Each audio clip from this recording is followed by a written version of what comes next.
Hey everybody, how you doing? I'm Nolan. This is another episode of the Know Nothing podcast. Thanks for tuning in. If you like what you see, please like and subscribe so you can keep this channel moving forward. If you want to help it move forward, you can share it to all your social media websites, as I'm doing every time I post a video, and a lot of work to put these videos together. It's a lot of time and effort, and I'm just a one-man gig, so I do what I can when I can, and we're going to see how far we can go with this thing. So let's get into it. It's very easy to start a war. It's not always easy to finish it. Those are some very wise words that I think a lot of our political leaders should hear and contemplate what they want for the future of our country. Same thing goes for their voters, for you guys, and a lot of Americans. They need to think about it. A lot of them have thought about it, and they don't agree with going to war in Iran. In fact, there's a lot of polls out there right now that are saying 7 out of 10, 8 out of 10 Americans are against this war. So why are we still going? And I'm sure in some ways, more than others, we might be better off with Iran being a failed state and Israel being the dominant power in the Middle East. I guarantee you that there's benefits to that outcome, just as hegemony in any region of the globe presents the dominant power with a wider range of control, easier access to resources such as oil or minerals, and there's no doubt that we would benefit in many of those same ways with Israel as a dominant power. You know, oil and minerals make products here in America cheaper. Oil being cheaper makes everything cheaper in the long run. But I have a couple questions. One question would be, would a long drawn-out war in this region cancel out the economic benefits that we would be seeking in taking such an action? I mean, wars are expensive. The Iraq war costed us trillions of dollars. So if we're going to war, and one of the benefits of going to that war is cheaper oil, cheaper prices, life in America being cheaper, then why would we be doing that if a war is going to cost us trillions of dollars and put us trillions of dollars in debt? It doesn't make much sense, does it? My second question, could we get along just fine if the status quo stays the same in Iran, and Iran, Russia, and China maintain their relationship and we don't interfere? Is the juice worth the squeeze, or could we just leave it all alone? I can't help but wonder, because right now the big reason for going, we pretend that it's not for Israel, even though it is 100% for Israel. The reason they're telling us is because civilians, Iranian civilians that we claim to care about, are being killed by the thousands by their authoritarian leader. I can't help but wonder if the protests against the regime, in which it's being claimed that all these people are being killed, if those protests are a result of our economic war that we've been waging on Iran for the better part of 30 years, that maybe us trying to foment the revolution in the country through these sanctions is the reason why many civilians have taken to the streets in the first place. They're blaming their president because their lives suck. And that's not me saying that I think the regime is justified in murdering its own citizens, because it's not. But I am saying that there might be a bigger story, a more true story here than what we're being sold. And that the murder of those civilians are nothing more than a reason to justify an already decided upon war. I mean, when is the last time America truly cared about the deaths of innocent people? Surely not in Iraq or Afghanistan, Surely not on the African continent where Christians are being slaughtered right now. At least not enough to invade the country where it's happening and stop it outright. We have to face the truth that our country's foreign policy is not guided by what's just and what's right. It was hijacked a long time ago, before the Bush administration, by money-hungry corporations and greedy special interest groups who operate in the military market, who benefit from conflicts around the world. They benefit from people dying.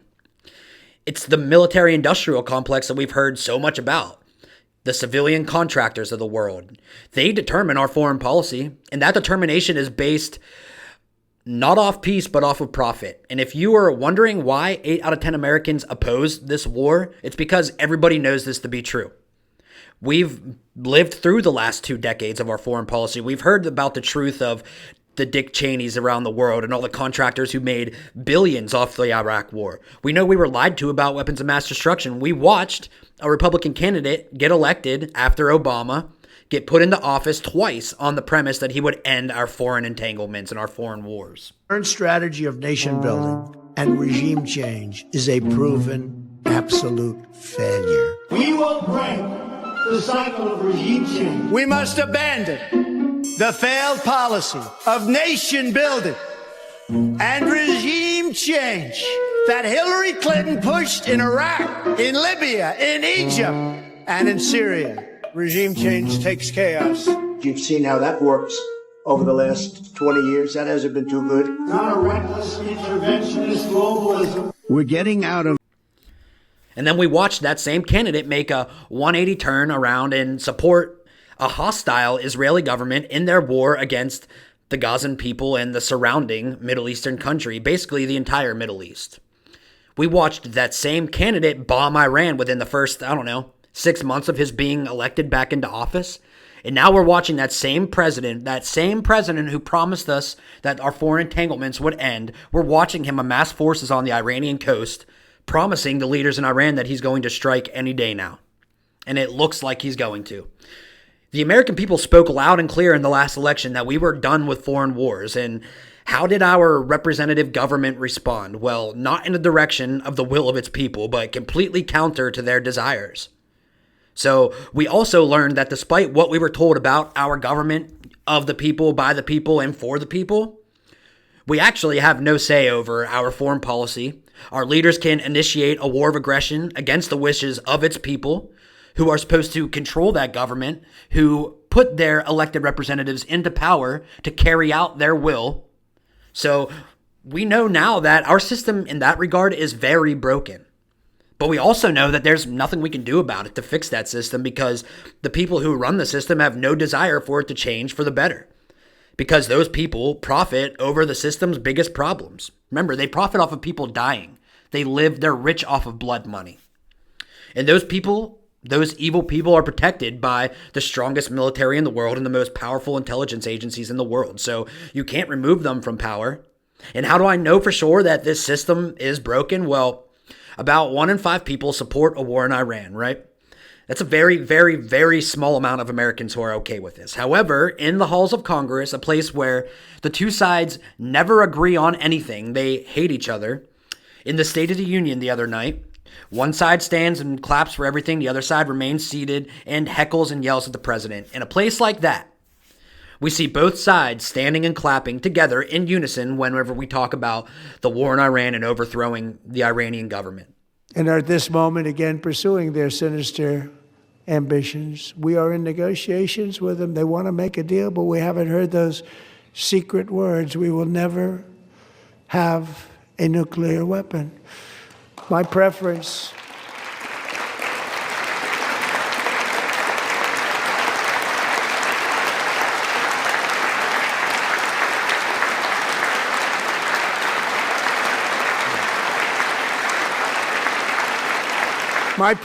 is to solve this problem through diplomacy. But one thing is certain, I will never allow the world's #1 sponsor of terror, which they are by far, to have a nuclear weapon. Can't let that happen.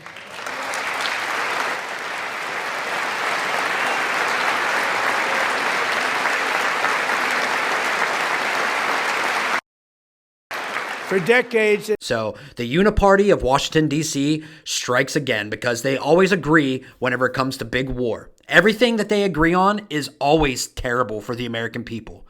And the things that we actually could truthfully benefit off of, they disagree on. They draw it out in hearings and all that.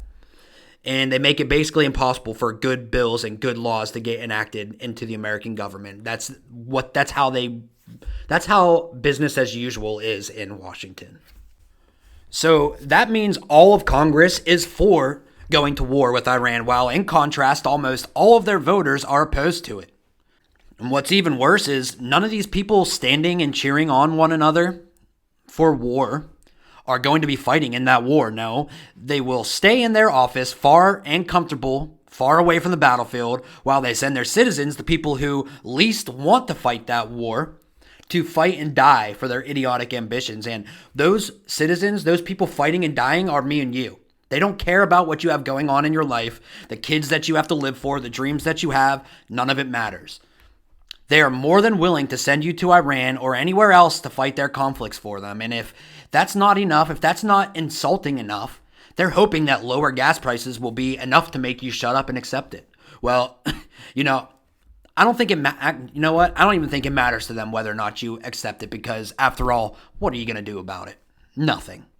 And because you hate the Democrats so much, or because the Democrats hate the Republicans so much, regardless of how angry you are at your government, at your political party, your party can still count on your vote every election season. Why? Because you'd rather vote for somebody who lies to you and shares your same ideals than vote for somebody who doesn't agree with you, somebody who brought transgenderism to a school near you.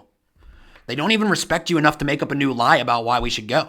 They're using the same invasion logic they did in Iraq. Weapons of mass destruction. It's that same shit all over again. But this time, if you're paying attention, if you're in tune with the political world, like I know a lot of social media influencers are, then you can sense that something is different. Something's changed between Iraq and now. The whole thing is disingenuous, and we can all see it. We see right through it. The majority of people in America see it, and they're on their social media accounts calling it out. And it's because we're in the age of free information. This is the age of the internet. You can't lie as easily as you used to. Somebody forgot to tell these people that, but we live in a time where the young people of this country don't take their leaders at their word. So we go to the internet and we pull up videos of the exact same people, the same voices that were telling us to invade Iraq 20 years ago, now are the same voices telling us that Iran will get weapons of mass destruction, and if we don't stop them, they're going to blow our country up. Because we're free. That's why. They say it, but they say they hate you because you're free. And say what you want about the younger generation. You can call them ungrateful. You can call them complainers. You can call them lazy. You can call them whatever you want. But they're pretty good at sniffing out bullshit. And because of that, you have to try a little bit harder at lying than you are right now if you want them to go along with fighting a war for you. They're not as stupid as you think they are. They're not as stupid as everybody wants them to be. The internet did a lot of great things for us and a lot of bad things for us, but one good thing more than others is it gave us access to information. It gave us access to free information that shows a clear indictment of people whenever they are completely full of shit. There used to be a time in this country where they would tell you something and you have no choice but to believe it because they controlled what you saw, what you read, and what you heard. It's another reason why free speech today is so especially important. And when you see their lies for what they are and use your free speech, they get angry and they call you traitors. They call you anti-Semites. Or racist is another big one used by the left because that's the worst smear they can think of, and they're in panic mode because they don't have the control over you anymore, so they call you a racist and try to scare you into compliance or at least smear your name so other people don't listen to you and catch the truth sickness that you have. They scare you into thinking that your families are going to die. Mark Levin is great at this, you know. Iran is a country of terrorists. They hate you for the freedom that you have. And if you don't stop them, if we don't stop them right now, they will fire a nuke off and they will blow up your children. We have to do something now, folks. And that's the best that they can do. Sorry about the Mark Levin impression, but that's the best that they got. And it's pathetic and it's totally obvious. The only problem is, even though 8 out of 10 Americans see it for what it is, our leaders are bold enough to blatantly push us toward that war anyways. So now is the time, America, to use your voice. And if that doesn't work, then next election season, if they don't listen to you and this war happens, remember the names of your representatives that ignored your voice and vote for somebody else, even if it's the opposite party than the one you support right now. And then make sure on your way back to your car that you laugh your ass off because it's hilarious that these people have the nerve, they have the balls to ask you for your vote, thinking you would hire them again to do a job that they completely failed at. That's like a painter showing up to your house. You want your house painted white. The painter says, all right, you know what? I got you. It's going to look white. Everything's good, man. It'll be the nicest house on the street, nicest house on the block. I got you. So you go to work for the day, confident that the job's getting done. You work a long, hard day. You drive home. You pull into your driveway. And right where your house is sitting, you see a bright red house instead of the white one that you wanted. So you go to the painter and you say, what's up, dude? What's the deal, man? It was supposed to be a white house. Why did you paint it red? And the painter says, you don't know what you're talking about, man. Red looks way better. Everybody else is going to like this. Trust me, you'll get over it. It looks way nicer this way. Are you going to hire that guy to paint the inside of your house next time you need a painter? No, of course not. That's who these people are. They come around every 2 years, every 4 years, asking for your vote, promising you they're going to do what you want them to do because, after all, it is your government. You do have a say. You have a say over your laws and your rules. So they tell you, they pretend that you have that say. They pretend to listen to you. And then once they get your vote, they give you the middle finger. They tell you to screw off. They tell you to piss off. And then they go to their office in Washington, D.C. or at their capitals, their state capitals, and they completely forget about you for 4 years. And you know who they listen to? They listen to the big money special interest groups that come into their office every day and offer them personal money that they can live off of and not have to work another day in their life whenever they're done in office. Those are the people who are promising them an easier life that they listen to, not you. They could give two shits less about you. In fact, they'd rather that you didn't have a voice. They'd rather that you would shut up. They'd rather send you to a war to die while they can make millions of dollars off of your blood, off of your children's blood. All right? For those of you who have children, for those of you who are supporting a war in Iran, who have children of age or soon to be of age, so those of you who have 15, 16, 17-year-old children and grandchildren, or, 18-year-old, 20-year-old, whatever, would you be okay with them going and dying to make these people rich? And then let me ask you another question. Some Republicans support this war and our other actions with our foreign policy because, it makes the resources in the world cheaper for America. It brings down gas prices. That's all fine. It's nice to have good gas prices, cheap gas prices, fine. But would you feel okay if your son died in that war and you're at the gas pump pumping cheap gas into your car? Would you say that it was worth it? Would your son's death be a good enough sacrifice so that you have to put $3 a gallon instead of $5 in? Think about that. Do you think the Iraq war was worth the sacrifice of the people that went over there and fought and died? Or think about the veterans who every day, still to this day, 20 years later, who are homeless and who are killing themselves. Do you want another generation of that? What do you think an Iran war would cause? More death, more destruction, millions of innocent civilians over in Iran, but also our soldiers come home and they can't live with the things that they did. So they get drunk, they do drugs, they jump full head into alcoholism and drug addiction because it's the only thing that gives them a little bit of ease from their life. And then they end up killing themselves. And then that's it. Their story's done. Was it worth it, America? So I ask you again, or I press on you again to remember that starting a war is easy. Putting all these assets off the coast of Iran, that's all easy. We're good at that. Finishing a war is hard, and that's something we are not good at. We haven't been good at it for a very long time. So these people that are promising you that it's going to be easy, they don't know what they're talking about. They would like for you to think it's going to be easy. They would like to think that it's easy, but it's not. And there's no telling what's going to happen once this escalation ladder starts to fall apart. We don't control what happens once missiles start flying. So that's all I got. Thanks for watching, guys. Thanks for listening to my rant. I hope we don't go to war in Iran. But if we do, I'm going to be covering it right here. Please like and subscribe. Thank you.